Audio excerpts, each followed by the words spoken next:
শখের বর্ষে অর্থের বর্ষে প্রত্যেকের ভিডিও ভাইরাল করতে চান, তাই আপনারা সকলেই চান আপনার চ্যানেলটা মনিটাইজ হোক।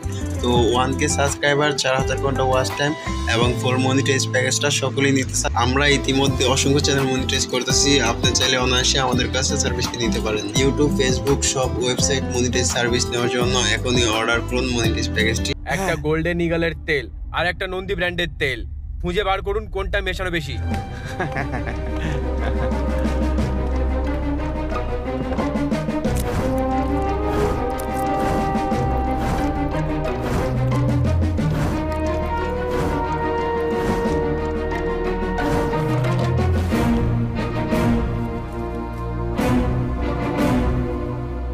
কি হলো উকিল সাহেব, পয়মানির টাকা দিয়ে ইমানদারি বিক্রি হয়ে গেছে মনে হচ্ছে। এই রিপোর্টটাকে দেখে বলছি নন্দীর তেল শুদ্ধ আর গোল্ডেন ইগল কুকিং অয়েলের মধ্যে 40% লিকুইড প্যারাফিন মেশানো রয়েছে। মানে কৃষ্ণা ঠিকই বলেছে। দেবী শেট্টিকে এক্ষুনি কাস্টাডি স্যার, এটা ভুল হচ্ছে। আপনি কি করে এসব বলতে পারেন স্যার? পুরো চেকিং পুরো না হয়ে যায়, গোল্ডেন ইগল কোম্পানির মালিক আর ওর প্রোডাক্টকে একদম সিজ করে দাও। ওর কুকিং অয়েল মার্কেটে একদম বিক্রি হবে না। কোনো দেশে কোনো শহরে যেন ওর কুকিং অয়েল না যায়, এটা কোর্টের অর্ডার। বিজনেস টাইকুন দেবী শেট্টিকে কাস্টাডিতে নেওয়া হয়েছে, কেননা ওনার কোম্পানির তেলে প্যারাফিনের মাত্রাটা বেশি পাওয়া গেছে। এবার তোকে দেখাচ্ছি দেবী শেট্টি কে। ও একটা কথা আছে না যে কুকুরের ল্যাজ কোনোদিন সোজা হয় না, আর সেটা তোর সঙ্গে মানায়। আমাকে ইরফান আলী ভেবেছিস? জানিস তো, সমুদ্র যতক্ষণ শান্ত থাকে ততক্ষণ পুরো পৃথিবী শান্ত থাকে, কিন্তু যখন ও ধৈর্যের বাঁধ ভাঙে তখন সুনামি হয়ে ধ্বংসলীলা দেখায়।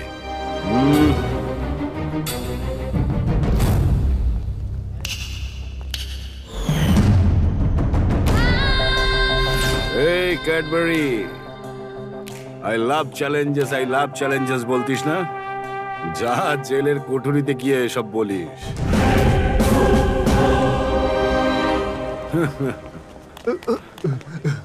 কিরে রেড্ডি, আদিকে আমার ব্যাপারে কি প্যাকেজ ভেবেছেন ভাই? আচ্ছা এটা বলুন, কিভাবে জানতে পারলেন যে আমি আর দেবী একই সাথে আছি? যখন তুই আমাকে ভাই বলে ডেকেছিস তখনই বুঝে গেছি যে তুই কোনো গাধা টাধা নয়, তুই তো তার চেয়েও খারাপ রে। যে অন্যের জন্য গর্ত খোঁড়ে না, সে নিজেই একদিন সেই গর্তে পড়ে যায়। কিন্তু আসল সুলতান সেই হয় যে অন্য কাউকে সুলতান বানানোর জন্য সাহায্য করে।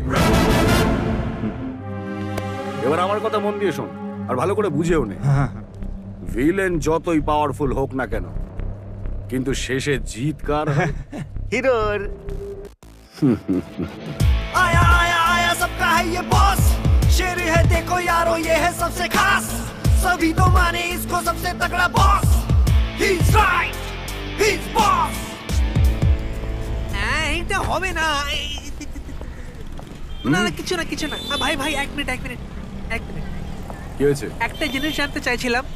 1 টাকার কয়েন ইউজ করে 50 আর 100 টাকার কুপন স্ক্র্যাচ করে আমরা ফোন রিচার্জ করি। আপনি সেই 1 টাকার কয়েনটা ইউজ করে কোম্পানিকে স্ক্র্যাচ করে স্ক্র্যাপ করে দিলেন। কিভাবে করলেন দাদা? এসব আমার না, তোর কাণ্ড। আমি করেছি।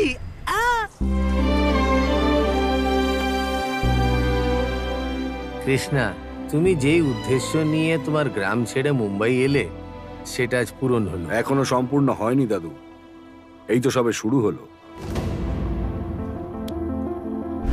দেবী, যেই ছেলেটা গ্রামে শুধু গুলি খেলতো তাকে তুমি শহরে ডেকে নিলে ফুটবল খেলার জন্য, আর এখনো গোলের পর গোল করে যাচ্ছে। ওর মনে হচ্ছে কি আমায় জেলে পাঠিয়ে ও জিতে গেছে, কিন্তু না। আপাতত তো জেলে বন্দি আছে শুধু ভেজাল মেলানোর কেসে। লোয়ার কোর্টে হেরে গেলে হাই কোর্টে অ্যাপিল করবে, সেখানেও যদি হেরে যায় তাহলে সুপ্রিম কোর্টে গিয়ে বেল তো নিয়েই নেবে, আর আবার সেই একই ব্যবসা শুরু করবে। তখন আমরা কিচ্ছু করতে পারবো না। আমাদের গ্রামেও তখন ও পৌঁছে যাবে। এবার আমাদের ওর বিজনেস আর পুরো সাম্রাজ্যটাকে শেকড় থেকে উপড়ে ফেলতে হবে। টাকা পয়সার জন্য যে লোকটার অহংকার হয়, ওকে পুরোপুরি শেষ করা এত সহজ নয়। দেবী, ওর থেকে ছাড়া পাওয়া খুব একটা সহজ নয়। ও আগে থেকেই আমাদের জন্য কবর খুঁড়ে রেখেছে। আর শোনো, ও যখন জানতে পারবে যে আমরা ইরফান আলীকে মেরেছি, তখন ও আরো ভেতরে গিয়ে প্রমাণ খুঁজতে শুরু করবে। আছেন সদাশিব হেগড়ে? আমার ছেলে কোনো অ্যাক্সিডেন্টে মারা যায়নি, ওকে খুন করা হয়েছিল। ওর লাশটা কিন্তু আজকেও আমি ভুলতে পারিনি, কিন্তু এখন সেই অসম্পূর্ণ কাজটাকে পুরো করতে হবে। আল্লাহ আমাকে আরো একটি সন্তান দিয়েছে।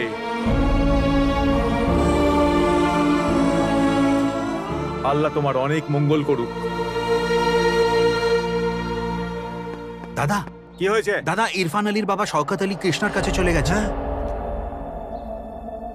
দেবী, তুই ভয় পাস না, আমি যেটা বলছি ওটাই কর। ডাব্বাওয়ালা হাউস থেকে সবাইকে ডাক আর ওদেরকে আমাদের গোডামে নিয়ে যা। আজ রাত্রিরে আমি এখান থেকে বেরিয়ে যাব। এই দেবী শেট্টি আজ পর্যন্ত কোনোদিন হারেনি আর না কোনোদিন হারবে।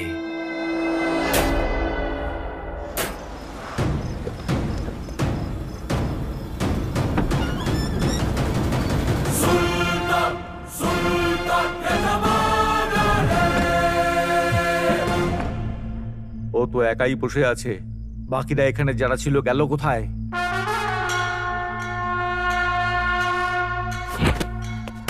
ছাড়বো না আমি।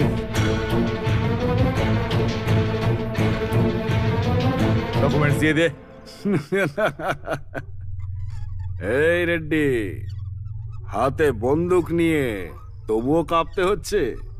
তোর কাছে তো কুড়াল রয়েছে। হ্যাঁ, তো গান ফেলে দিয়ে ওটা নিয়ে নে। আমি তোর সমস্ত ট্যালেন্টের ব্যাপারে জানি। আসল দোষী কিন্তু ছিলিস তুই, কিন্তু জেলের খানি অন্য কেউ টানছে। আমার সাথে খেলতে যাস না। ডকুমেন্টস দিয়ে দে, এখান থেকে চলে যাব আমি। Captain,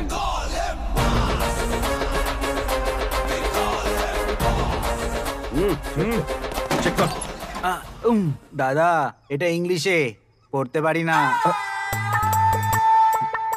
English? Oxford level. ও, তো পড়ে শোনা। পড়তে পারিস না শালা, খোলে কে। গান্ধীজি মারা গেছেন? মহাত্মা গান্ধী মরে গেলেন। হ্যাঁ, মহাত্মা গান্ধী মরে গেছে? আর কি? মহাত্মা গান্ধী মারা যাওয়ার পর 70 বছর হয়ে গেছে। আগের দিকে পড়, আগে। ইন্দিরা গান্ধীর হত্যা হয়ে গেছে। ইন্দিরা গান্ধীও মরে গেলেন। ইন্দিরা গান্ধী, সেই ইন্দিরা গান্ধী। আবে ওই, ওনার মারা যাবার পর 34 বছর হয়ে গেছে। পরের দিকটা দেখ, পরের দিকটা দেখ, একে বেশিক্ষণ আটকানো মুশকিল হবে। হ্যাপি নিউজ, এইচডি দেবগড়া হয়ে গেছেন ভারতবর্ষের 11 নম্বর প্রধানমন্ত্রী। আবে ক্যাপ্টেন, তোকে ডকুমেন্টস পড়ার জন্য বলেছিলাম, তুই পুরনো নিউজ পেপার কেন পড়ছিস? হ্যালো, কি হলো? দেবী, এখানে কোনো ডকুমেন্টসও নেই আর কোনো ডাব্বাওয়ালাও নেই, শুধুমাত্র কৃষ্ণ আছে এখানে। গুলি চালিয়ে দেবো। আমি জানি ডকুমেন্টস ওর থেকে কি করে বার করতে হবে। আগে তুই এখান থেকে বেরো। এটা তুমি কি বলছো দেবী? তুমি চাইছো না যে একে আমি মারি? তুই ওকে মারতে পারবি নাকি? গুলি চালাতে পারবি ওর দিয়ে? 1 মিনিট, একটু রিস্কি তো আছে, ডাউট আছে। আমি যেটা বলছি ওটা চুপ করে শোন। বেরো এখান থেকে। কুল কুল কুল ভাই, চললাম এখন। ভাই, এই পেটিটা রেখে দে ওখানে। ক্যাপ্টেন, এ তো গেল এখান থেকে, কিন্তু এরপরে যেই আসবে আমি বুঝে নেব। কৃষ্ণা, কিন্তু তুমি একলা। বিপদের সঙ্গে খেলতে আমার খুব ভালোই লাগে। তুমি যাও এখান থেকে।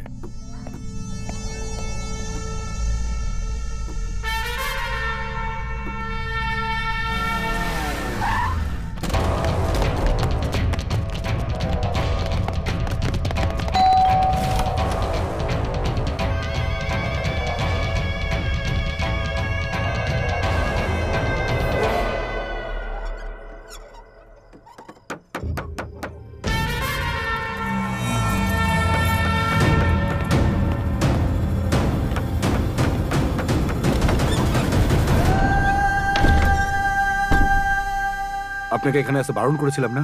কেন এসছেন? আপনি একা এসছেন?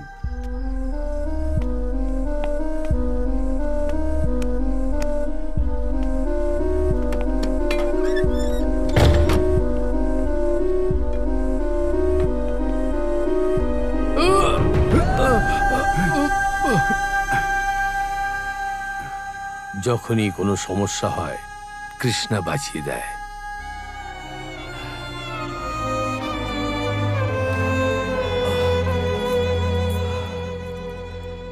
যেই বাচ্চাটা ছোটবেলায় গুলি নিয়ে খেলতো, আজ সেই মুম্বাইতে নিজের কোম্পানিটাকে দাঁড় করানোর জন্য লড়াই করে যাচ্ছে। হ্যাঁ, বসো।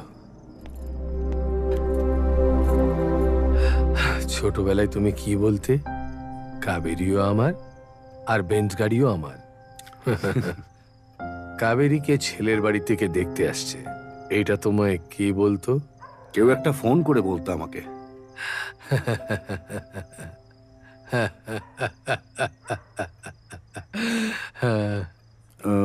মানে আপনি? হ্যাঁ, আমি।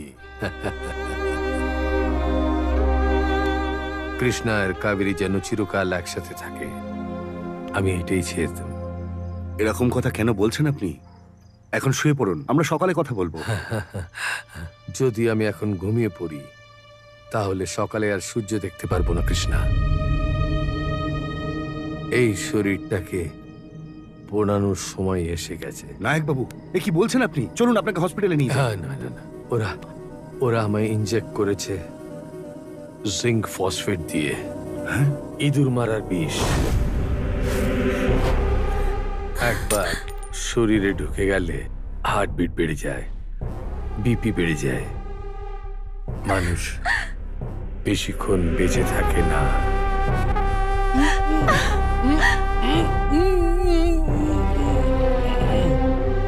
ও আমাকে তোমার কাছে ডকুমেন্টস নেওয়ার জন্য পাঠিয়েছে, এটাই ওর প্ল্যান ছিল। যদি আমি ডকুমেন্টস নিয়ে না পৌঁছই তো কাবেরী।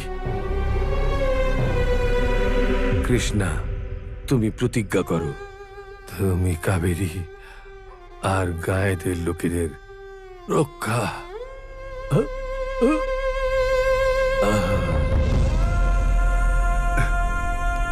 নায়ক বাবু, নায়ক বাবু,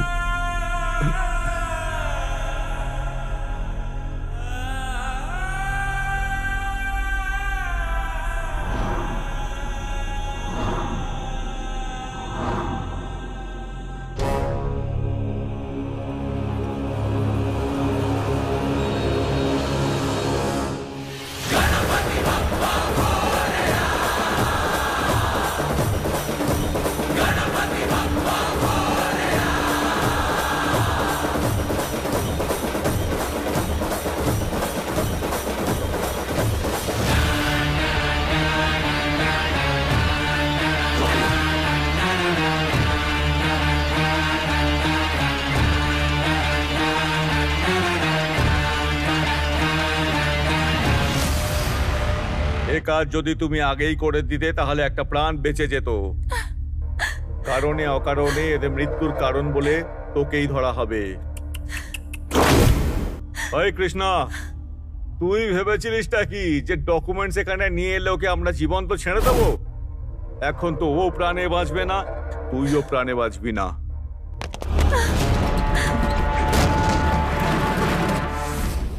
এবার ওকে ছেড়ে দে বা মেরে দে, কিন্তু তোরা একটাও বাঁচবি না। যদি তোর কোনো শেষ ইচ্ছে থাকে তো বলে দে। এবার তোকে সোজা ওপরে পাঠাবো, বাঁচবি না তুই।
Number 1 edible oil company golden ইগলের সিইও মিস্টার দেবী শেট্টি এক ফায়ার অ্যাক্সিডেন্টে মারা গেছেন। লিডিং অয়েল কোম্পানি নন্দী ব্র্যান্ডের মালিক মিস্টার কৃষ্ণ এখানেই আছেন। চলুন ওনার সাথে কথা বলি। কৃষ্ণ, আপনি গ্রাম থেকে শহরে এলেন আর ইন্ডিয়ান নাম্বার 1 অয়েল কোম্পানিকে জিরো বানিয়ে দিলেন। এই ব্যাপারে আপনি কিছু বলতে চান?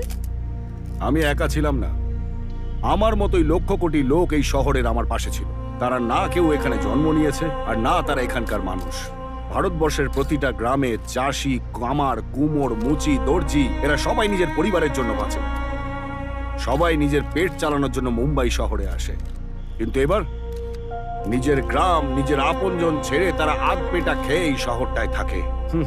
কেউ ক্লিনার হয়, কেউ শ্রমিক হয়, কেউ ঝাড়ুদার হয়, কেউ ময়লা ফেলে জীবন কাটায় তাদের। আর জানেন কেন ওরা তেমন করে? জানেন, বিদেশি কোলা কোম্পানি চলে আসে, তখন কি হয়? আমাদের দেশি কালার সোডা ধ্বংস হয়ে যায়। টুথপেস্টের 4টে কোম্পানি বাইরে থেকে চলে এলে আমাদের পুরনো দাঁতের মাজনের ব্যবসা শেষ হয়ে যায়। এইভাবেই ভেজাল তেলের কোম্পানিগুলো ভারতে এসে দেশের শত শত কোম্পানিকে নষ্ট করে দিয়েছে। যারা মালিক ছিল তারা চাকর হয়ে গেল, আর যারা ছোটখাটো দালাল ছিল তারা মালিক হয়ে গেল। আমি তো গ্রামের একজন সাধারণ মানুষ, আত্মসম্মান নিয়েই আমরা বেঁচে থাকি। আর যে ছোট ব্যবসায়ীরা In a debate moment that truly stood out, Kamala Harris took center stage and delivered a powerful response on the issue of abortion rights. She didn't just refute Trump's misleading claims about late-term abortions and Democratic policies. She spotlighted the real-life consequences women face due to restrictive abortion bans. Harris's approach was a stark contrast to Trump's evasive stance. While Trump leaned on vague references to legal scholars in the Supreme Court, failing to even acknowledge women directly, Harris zeroed in on the human impact of these policies. She shared poignant stories of women facing life-threatening complications and young girls forced to carry pregnancies to term. Her empathy and directness struck a chord with many viewers. In her closing statements, Harris emphasized her lifelong commitment to serving the people, contrasting sharply with Trump's self-centered rhetoric. Her words resonated, especially with those feeling unseen and unheard in the aftermath of the Dobbs decision. This wasn't just about politics, it was about real lives and real struggles. The debate didn't just highlight their differing views on abortion rights. It showcased two contrasting visions for America. Trump's reliance on misinformation and his dismissive attitude towards women's autonomy painted one picture. Harris's message of empathy and unwavering support for women's rights painted another. For many, especially women, Harris's words provided a much-needed voice. She directly addressed the camera, acknowledging the struggles faced by American women. Her unwavering support for women's bodily autonomy was clear and powerful. This debate moment wasn't just a win for Harris, it was a defining moment in the broader conversation about reproductive rights in America. It highlighted the high stakes of the upcoming election and underscored the importance of empathy and understanding in our leaders. So what did you think of Kamala Harris's performance? Did it resonate with you? Let me know in the comments below. Don't forget to like, subscribe, and hit that notification bell for more updates. Thanks for watching.